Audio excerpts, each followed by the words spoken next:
दूसरों से या किसी से भी किसी भी वे से प्रभावित होते हैं, तो उस समय जो उनकी एनर्जी होती है वो हमारी एनर्जी से बड़ी होती है। उस समय वे और उनकी एनर्जी हमारे बिहेवियर को क्रिएट और कंट्रोल कर जाते हैं। और जब भी दूसरे हमसे किसी भी तरह से प्रभावित होते हैं, तो उस समय हमारी एनर्जी उनकी एनर्जी से बड़ी होती है। और उस समय हम और हमारी एनर्जी दूसरों के बिहेवियर को क्रिएट और कंट्रोल कर जाते हैं। और चाहे हमारा एक दूसरे को क्रिएट और कंट्रोल करने का इंटेंशन हो या ना हो, एक्चुअली यहाँ क्या होता है, यहाँ एनर्जी का गेम चलता है, एनर्जी के इफेक्ट का गेम चलता है। कहने का मतलब है कि हम सभी क्या हो चुके हैं, जो बुराई है उसके स्लेव हो चुके हैं। और बुराई का हमें स्लेव बनाने का स्ट्रॉन्गेस्ट वे क्या होता है, वो ये होता है कि बुराई को देखते ही हमारे अंदर नफरत आनी चाहिए, उसके प्रति विरोध आना चाहिए। जैसे ही उसके प्रति हमारे अंदर गुस्सा नफरत आता है, वैसे ही हम उसके स्लेव हो जाते हैं। जैसे कोई हमारे साथ मिसबिहेव करता है, हमारे ऊपर गुस्सा नफरत करता है, अगर उससे प्रभावित होकर हमारे अंदर भी गुस्सा नफरत आ जाता है, तो हम उसी टाइम बुराई के स्लेव हो जाते हैं। और हमें क्या लगता है कि हम सही होते हैं, हम दूसरे गलत को गलत कर रहे होते हैं, सही कर रहे होते हैं, लेकिन वहाँ पे हम कुछ नहीं कर रहे होते हैं। हम प्योर फॉर्म में बुराई कर रहे होते हैं, मीन्स प्योर फॉर्म में गुस्सा नफरत कर रहे होते हैं। और जब भी कोई हमारे साथ मिसबिहेव करे, तो वहाँ पे प्रभावित होने की जगह एक बात का हमेशा ध्यान रखना, तो वहाँ पे 2-4 सेकंड रुकना और अपने आप को सिर्फ प्रभावित मत होने देना। अगर वहाँ पे आप प्रभावित नहीं हुए, तो हम किसी भी नेगेटिव सिचुएशन का, किसी भी मिसबिहेव का बिना अपनी पीस को डिस्टर्ब किए वैसे सॉल्यूशन निकाल पाते हैं, जैसे मुल्ला नसरुद्दीन ने किया था। क्योंकि जो पीस होती है वही एक्चुअल पावर होती है, वही हमारे माइंड का क्या होता है, वही हमारे माइंड की डाइट होती है, उससे वो डेवलप होता है। तो नमस्कार दोस्तों। तो आज का हमारा क्वेश्चन ये है कि मिसबिहेव के साथ डील कैसे करें। आप इसके साथ कैसे डील करते हो? अगर कोई मिसबिहेव करता है तो गुस्सा तो आ ही जाता है, बट मैंने इस प्रॉब्लम के रिगार्ड जो आचार्य प्रशांत हैं, सदगुरु हैं और जो संदीप महेश्वरी जैसे यूट्यूबर्स हैं उनकी वीडियोस देखी, और इस पर आचार्य प्रशांत जी का कहना है, उसने तुमको चोट पहुंचाई, उसने तुमको इसीलिए चोट पहुंचाई ना कि तुम्हें वो चोट पहुंचाए और तुम आंतरिक रूप से आहत हो जाओ। तो दुश्मन को तुम्हारा करारे से करारा जवाब क्या हो सकता है? उसके उद्देश्य को पूरा मत होने दो। वो सोच रहा था कि वो तुमको गाली दे देगा और तुम तड़पोगे, तुम उस गाली का अपने पर असर ही मत होने दो। तो दया बदला लेने का बड़ा अच्छा तरीका है। लेकिन फिर यहाँ पर क्वेश्चन ये उठता है कि मिसबिहेव पे दया कैसे लाएं, मीन्स इफेक्ट को कैरी कैसे ना करें।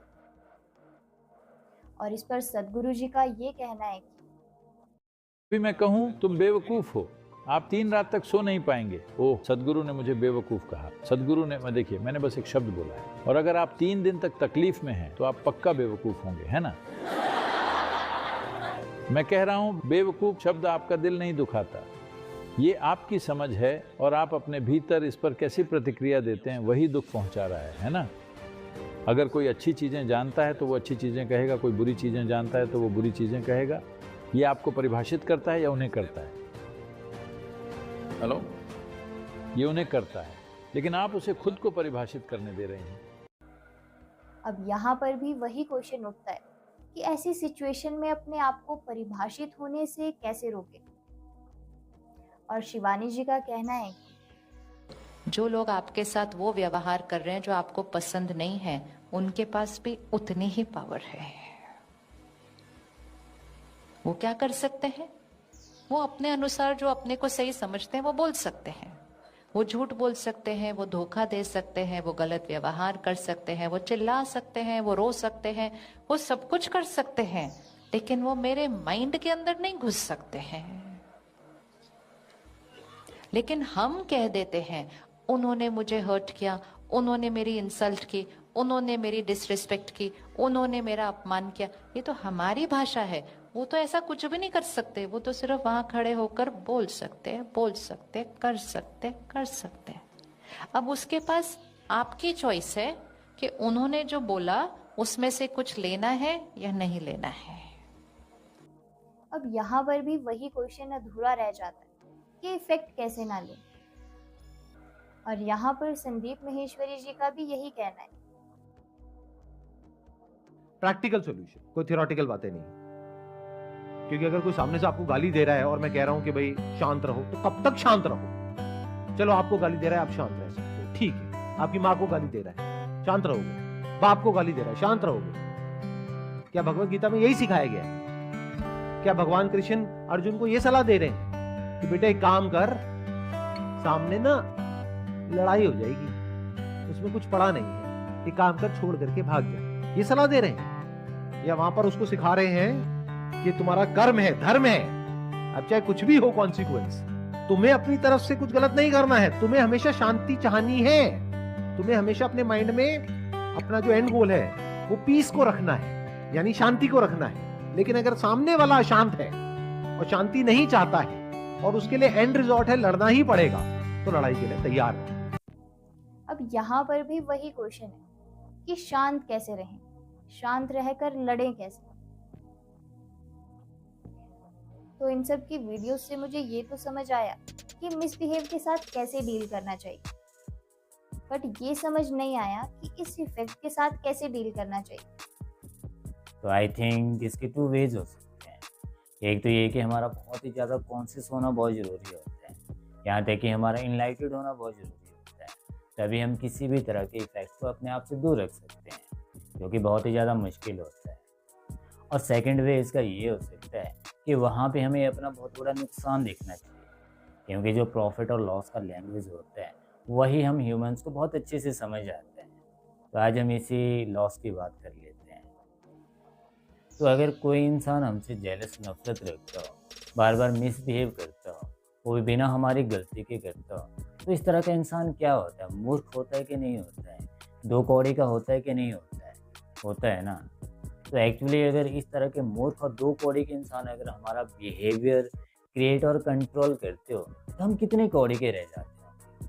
आई थिंक हम तो 2 कौड़ी के में नहीं रह जाते। कहने का मतलब है कि जब भी हम दूसरों से या किसी से भी किसी भी वे से प्रभावित होते हैं, तो उस समय जो उनकी एनर्जी होती है वो हमारी एनर्जी से बड़ी होती है। उस समय वे और उनकी एनर्जी हमारे बिहेवियर को क्रिएट और कंट्रोल कर जाते हैं। और जब भी दूसरे हमसे किसी भी तरह से प्रभावित होते हैं, तो उस समय हमारी एनर्जी उनकी एनर्जी से बड़ी होती है, और उस समय हम और हमारी एनर्जी दूसरों के बिहेवियर को क्रिएट और कंट्रोल कर जाते हैं। और चाहे हमारा एक दूसरे को क्रिएट और कंट्रोल करने का इंटेंशन हो या ना हो, एक्चुअली यहाँ क्या होता है, यहाँ एनर्जी का गेम चलता है, एनर्जी के इफेक्ट का गेम चलता है। मीन जैसे ही हमने किसी भी तरह का कोई भी इफेक्ट ले लिया, समझ लो अपने बिहेवियर को क्रिएट और कंट्रोल करवाने का एक्सेस दूसरों को दे दिया, इफेक्ट को दे दिया। और आई थिंक जैसे हमने 5th एपिसोड में भी क्लियर किया था कि जो 95% टाइम हमारे ब्रेन को ड्राइव करने वाला सबकॉन्शियस माइंड होता है, वो कैसे काम करता है? वो वैसे काम नहीं करते जैसे हमारे पास इंफॉर्मेशन होती है। मीन्स वो हमारे लॉजिक और नॉलेज पे काम नहीं करता है, बल्कि वो फीलिंग पे काम करता है। मीन्स किसी भी एक्टिविटीज़ को करती दफ़ा जो हम उसमें अच्छा बुरा सच में फील करते हैं, वो उसके अकॉर्डिंगली काम करता है। वो जो हमारी हैबिट होती है, जो अनकॉन्शियस पैटर्न्स होते हैं, उसके अकॉर्डिंगली काम करता है। मीन्स वो बिना किसी कॉन्शियस अवेयरनेस के काम करता है। सो दैट के आज कोई हमारे साथ गुस्से नफरत से बात करता है, हमें अब्यूज़ करता है, मिसबिहेव करता है, और हम भी उससे कैसे डील करते हैं? हम भी उस पर गुस्सा नफरत करते हैं। तो नेक्स्ट टाइम जब भी हमारे सामने उस तरह की छोटी सी सिचुएशन भी आएगी, तो हमारा सबकॉन्शियस माइंड क्या करता है? जो पहले हमने उस तरह की सिचुएशन में फील किया होता है, अनुभव किया होता है, वो उसी तरह की इन्फॉर्मेशन को एक्सेस करके सबसे पहले हमारे सामने रखता है। मीन्स वो वही गुस्सा नफरत करता है, और इस तरह से हमारा जो ये गुस्सा नफरत स्वार्थ लालच वाला बिहेवियर होता है, वो क्रिएट होना शुरू हो जाता है। और एक बात का हमेशा ध्यान रखना, जितनी भी बुराइयां होती है, वायलेंस होता है, जो ये क्राइम होते हैं, ये कभी भी तब नहीं होते जब हम शांत होते हैं। ये पीस वाली सिचुएशन में नहीं होते हैं, ये हमेशा तब होते हैं जब हमारे ऊपर गुस्सा नफरत स्वार्थ जो लालच वगैरह का इफेक्ट होता है, ये सिर्फ और सिर्फ तभी होते हैं।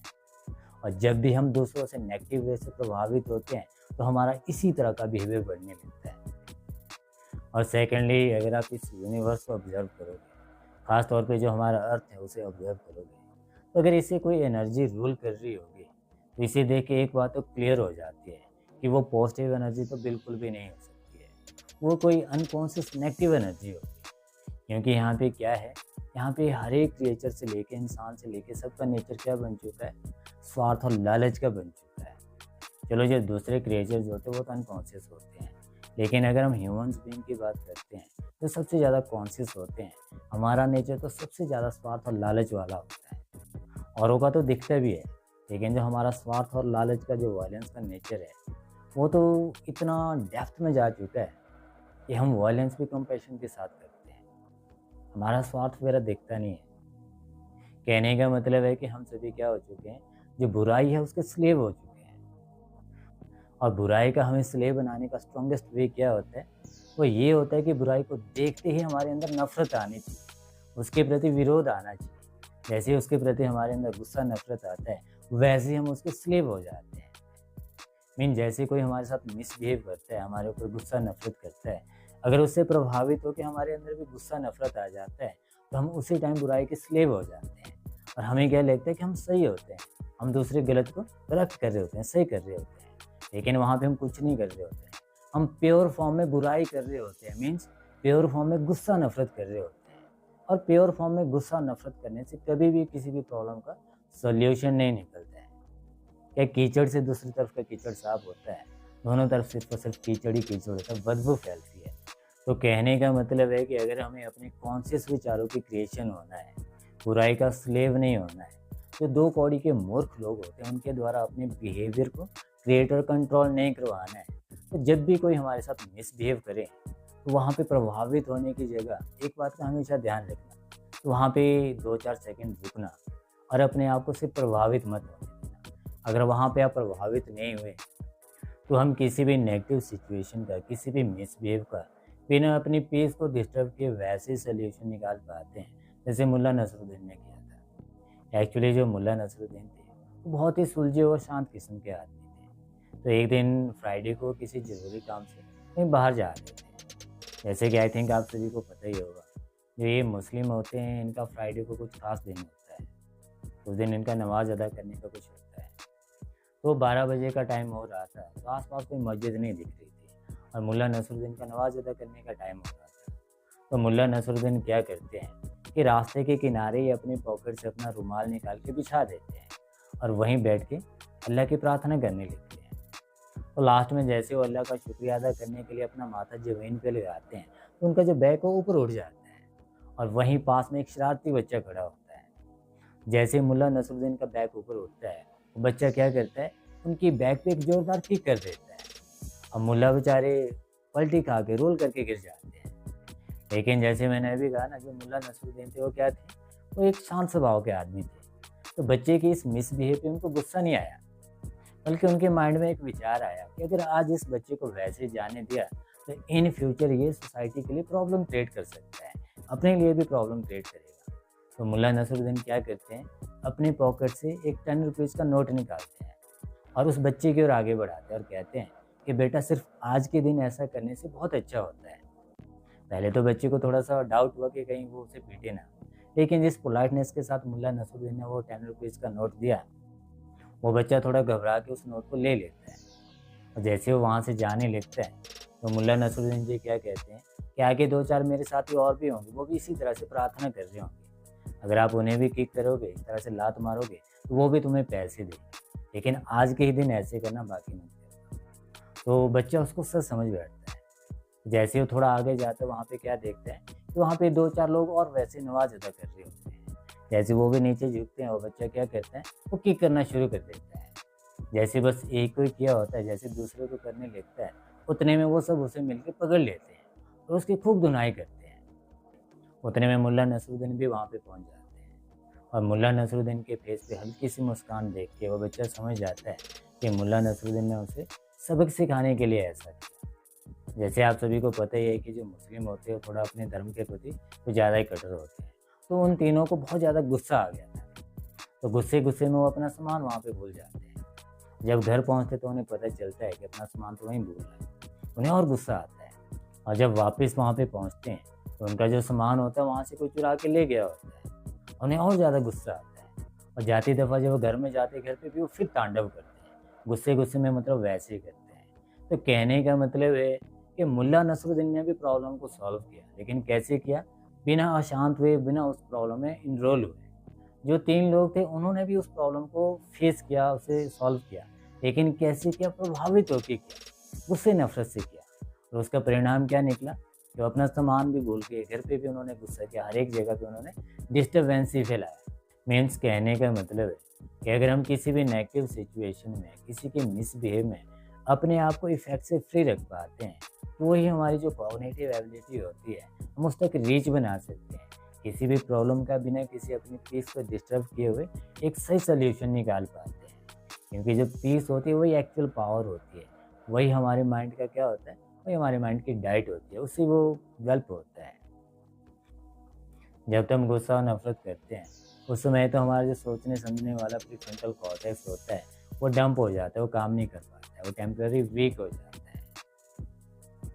तो नेक्स्ट टाइम अगर कोई हमारे साथ मिसबिहेव करे तो एक ही बात का ध्यान रखना है कि 2-4 सेकंड रुक जाए। बस एक ही चीज़ का ध्यान रखना है कि अगर हम प्रभावित हुए तो हम दूसरों की एनर्जी के स्लेव हो जाएंगे, फिर हम कुछ भी नहीं कर सकते, कुछ भी सही नहीं कर सकते हैं, ये सब उल्टा सीधा ही करेंगे।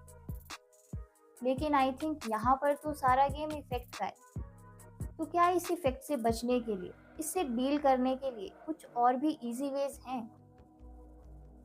हाँ, इसके और भी कुछ ईजीएस्ट वे हैं, वो हम नेक्स्ट एपिसोड में क्लियर करेंगे। तो मिलते हैं नेक्स्ट एपिसोड।